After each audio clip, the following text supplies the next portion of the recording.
আর কত দেখাবো, অনেক বড় হয়ে গেছে এপিসোড।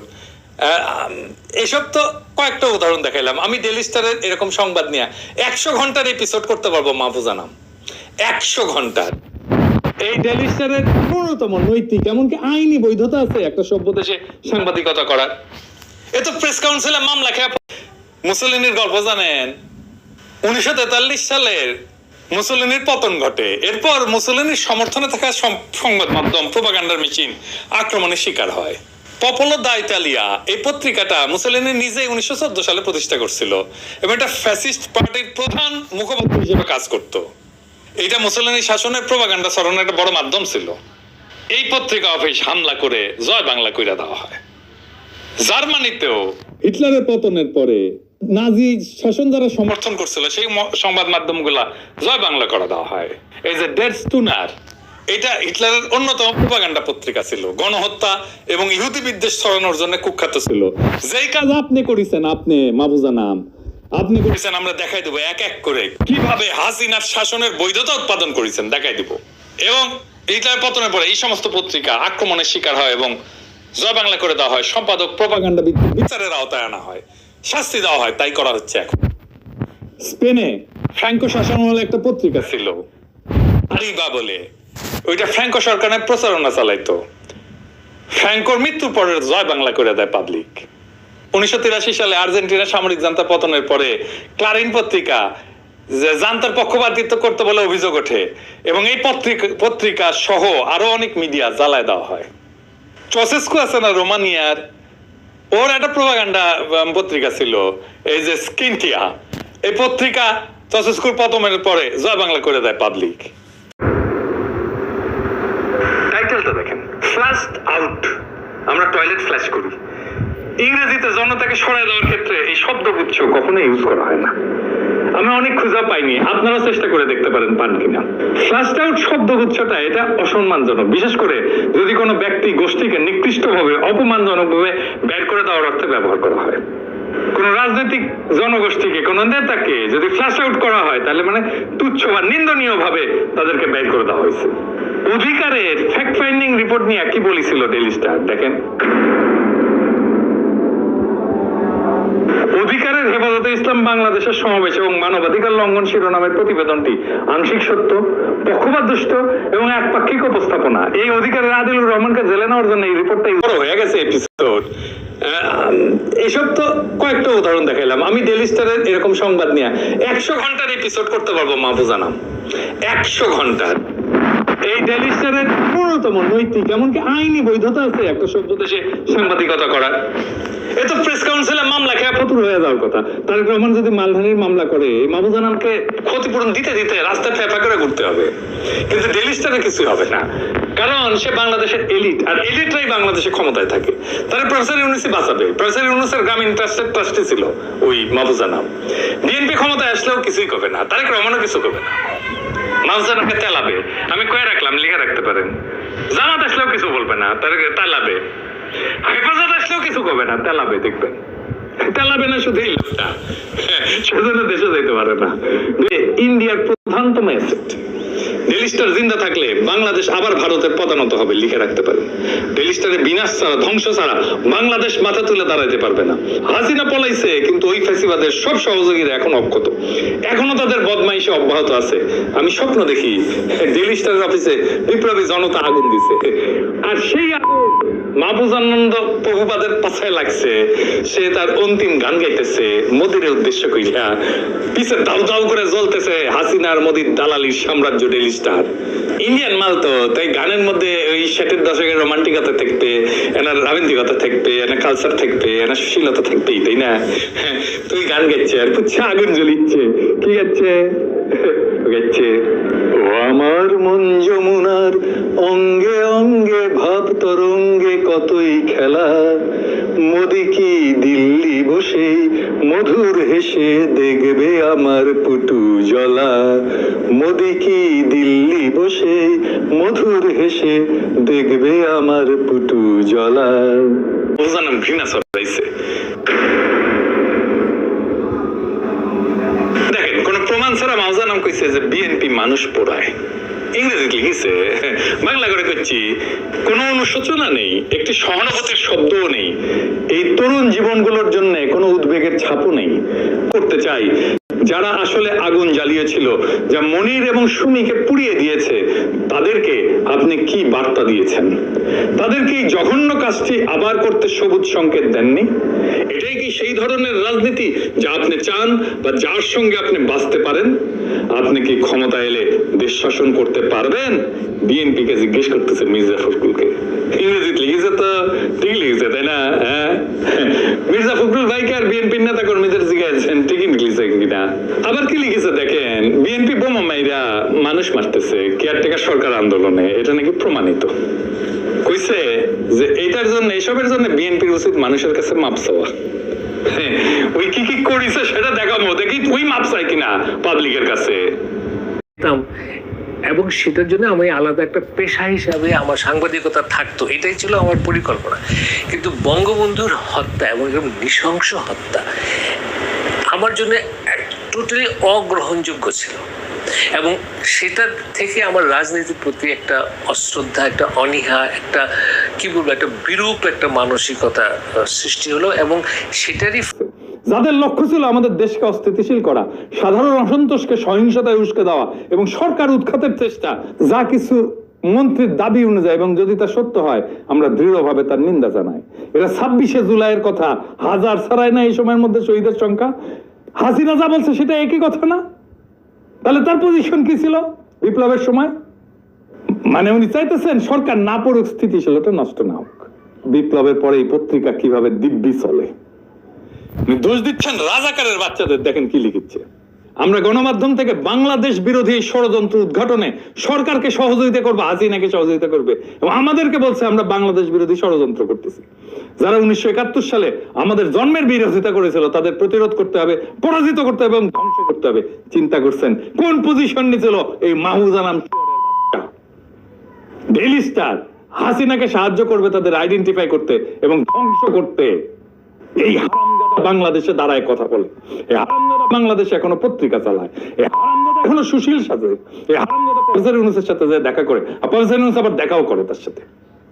আর একটা নিউজে লিখছে, ওই যে মেট্রো রেলটা পুরাই দিছিল না ওইখানে, এখন দেশ বিশৃঙ্খলার মধ্যে রয়েছে। টোল বুথ থেকে শুরু করে বাংলাদেশ সড়ক ও পরিবহন কর্তৃপক্ষ, বিআরটি এর কার্যালয়, ফ্লাইওভার থেকে মেট্রো রেল স্টেশন, গত কয়েকদিনে ফ্লাইওভার থেকে মেট্রো রেল স্টেশন, গত কয়েকদিনে অসংখ্য সরকারি স্থাপনায় আগুন লাগানো হয়েছে বা ভাঙচুর করা হয়েছে।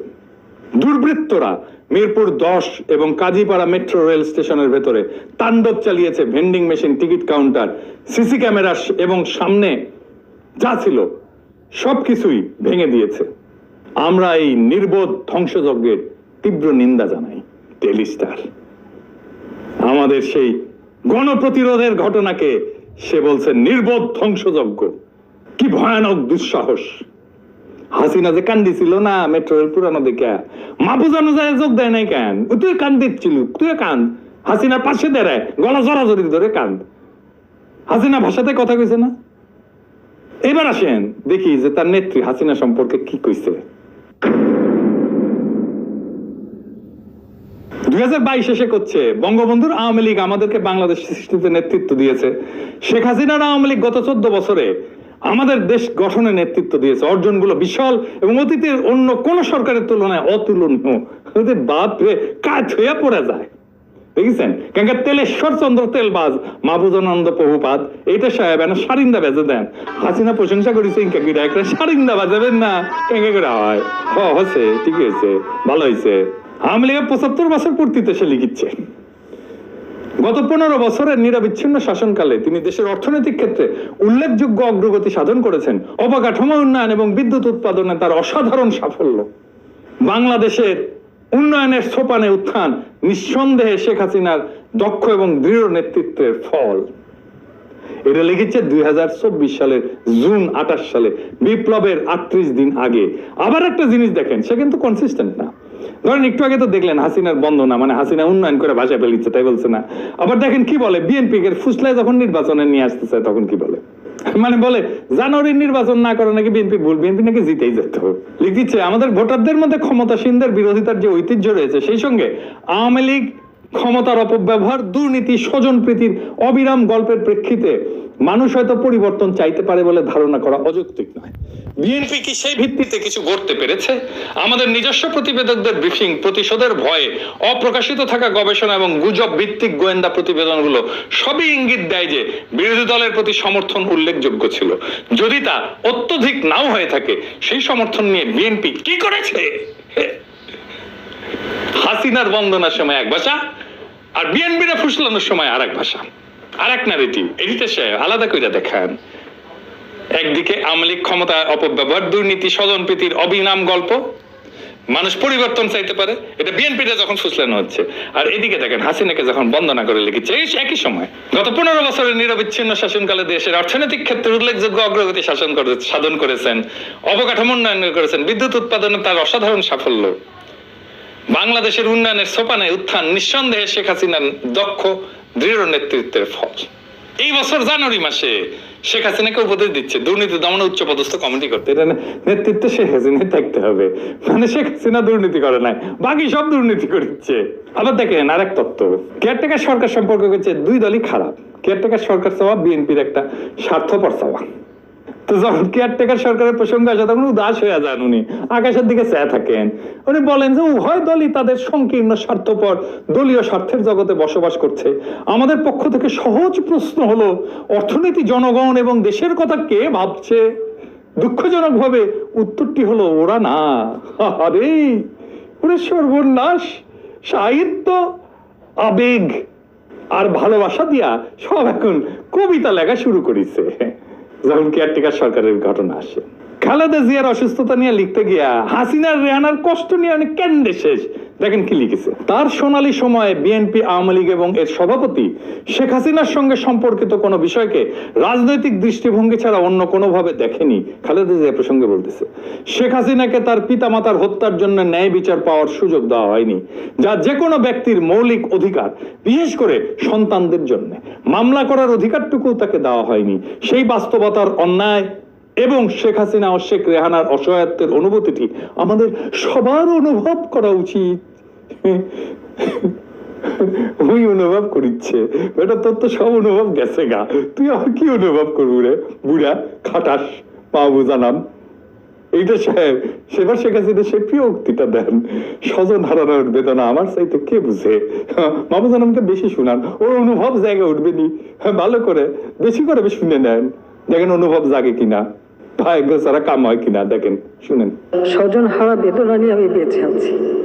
আমি জানি একজন আপনজন হারালে কি কষ্ট হয়।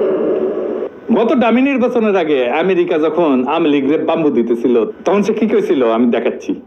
মানবাধিকার নিয়ে পিটার হাস কথা বলায় মাহবুব জানাম চাইতে বুম সে বিশাল যে তার নেত্রী হাসিনা সম্পর্কে কি কইছে। 2022 শেষে করছে বঙ্গবন্ধুর আওয়ামী লীগ আমাদেরকে বাংলাদেশ সৃষ্টিতে নেতৃত্ব দিয়েছে। শেখ হাসিনার আওয়ামী লীগ গত 14 বছরে আমাদের দেশ গঠনে নেতৃত্ব দিয়েছে। অর্জনগুলো বিশাল এবং অতীতের অন্য কোন সরকারের তুলনায় অতুলনীয়। বাপরে কাজ হয়ে পড়ে যায়, দেখেছেন? কেন তেলেশ্বর চন্দ্র তেলবাজ মাহবুজানন্দ প্রভুপাদ এইটা সাহেব এনে সারিন্দা বেজে দেন। হাসিনা প্রশংসা করেছে ইনকা কিরা একটা সারিন্দা বাজাবেন না কেঙ্গে করে হয়। হচ্ছে ঠিক হয়েছে, ভালো হয়েছে।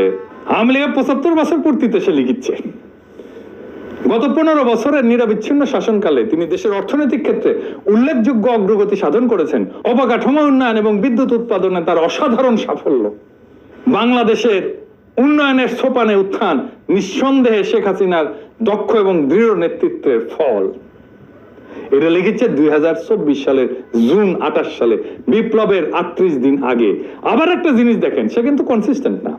ধরেন একটু আগে তো দেখলেন হাসিনার বন্দনা, মানে হাসিনা উন্নয়ন করে ভাষা ফেলিচ্ছে তাই বলছে না। আবার দেখেন কি বলে, বিএনপি এর ফুসলায় যখন নির্বাচনে নিয়ে আসতে চায় তখন কি বলে, মানে বলে জানুয়ারির নির্বাচন না করে নাকি বিএনপি ভুল, বিএনপি নাকি জিতেই যেত।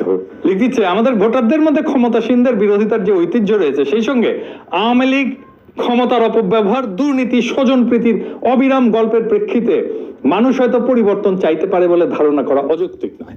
বিএনপি কি সেই ভিত্তিতে কিছু গড়তে পেরেছে? আমাদের নিজস্ব প্রতিবেদকদের ব্রিফিং, প্রতিশোধের ভয়ে অপ্রকাশিত থাকা গবেষণা এবং গুজব ভিত্তিক গোয়েন্দা প্রতিবেদনগুলো সবই ইঙ্গিত দেয় যে বিরোধী দলের প্রতি সমর্থন উল্লেখযোগ্য ছিল। যদি তা অত্যধিক নাও হয়ে থাকে, সেই সমর্থন নিয়ে বিএনপি কি করেছে? হাসিনার বন্দনার সময় এক ভাষা, আর বিএনপির ফুসলানোর সময় আর এক ভাষা, আর এক ন্যারেটিভ। এটিতে সে আলাদা করে দেখান। একদিকে আওয়ামী লীগ ক্ষমতা অপব্যবহার, দুর্নীতি, স্বজনপ্রীতির অবিনাম গল্প, মানুষ পরিবর্তন চাইতে পারে, এটা বিএনপিটা যখন ফুসলানো হচ্ছে। আর এদিকে দেখেন হাসিনাকে যখন বন্দনা করে লিখেছে এই একই সময়। গত 15 বছরের নিরবিচ্ছিন্ন শাসনকালে দেশের অর্থনৈতিক ক্ষেত্রে উল্লেখযোগ্য অগ্রগতি সাধন করেছেন, অবকাঠামো উন্নয়ন করেছেন, বিদ্যুৎ উৎপাদনে তার অসাধারণ সাফল্য। বাংলাদেশের উন্নয়নের সোপানে উত্থান নিঃসন্দেহে শেখ হাসিনার দক্ষ দৃঢ় নেতৃত্বের ফল। এই বছর জানুয়ারি মাসে শেখ হাসিনাকে উপদেশ দিচ্ছে দুর্নীতি দমন উচ্চ পদস্থ কমিটি করতে। এটা নেতৃত্বে শেখ হাসিনা থাকতে হবে, মানে শেখ হাসিনা দুর্নীতি করে নাই, বাকি সব দুর্নীতি করছে। আবার দেখেন আরেক তত্ত্ব, কেয়ারটেকার সরকার সম্পর্কে হচ্ছে দুই দলই খারাপ। কেয়ারটেকার সরকার চাওয়া বিএনপির একটা স্বার্থপর চাওয়া। তো যখন কেয়ারটেকার সরকারের প্রসঙ্গ আসে তখন উদাস হয়ে যান উনি, আকাশের দিকে চেয়ে থাকেন। উনি বলেন যে উভয় দলই তাদের সংকীর্ণ স্বার্থপর দলীয় স্বার্থের জগতে বসবাস করছে। আমাদের পক্ষ থেকে সহজ প্রশ্ন হলো, অর্থনীতি, জনগণ এবং দেশের কথা কে ভাবছে? দুঃখজনক ভাবে উত্তরটি হলো ওরা না। আরে ওরে সর্বনাশ! সাহিত্য, আবেগ আর ভালোবাসা দিয়া সব এখন কবিতা লেখা শুরু করেছে।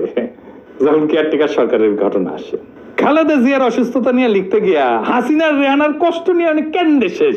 দেখেন কি লিখেছে, তার সোনালী সময়ে বিএনপি, আওয়ামী লীগ এবং এর সভাপতি শেখ হাসিনার সঙ্গে সম্পর্কিত কোনো বিষয়কে রাজনৈতিক দৃষ্টিভঙ্গি ছাড়া অন্য কোনোভাবে দেখেনি। খালেদা জিয়া প্রসঙ্গে বলতেছে, শেখ হাসিনাকে তার পিতা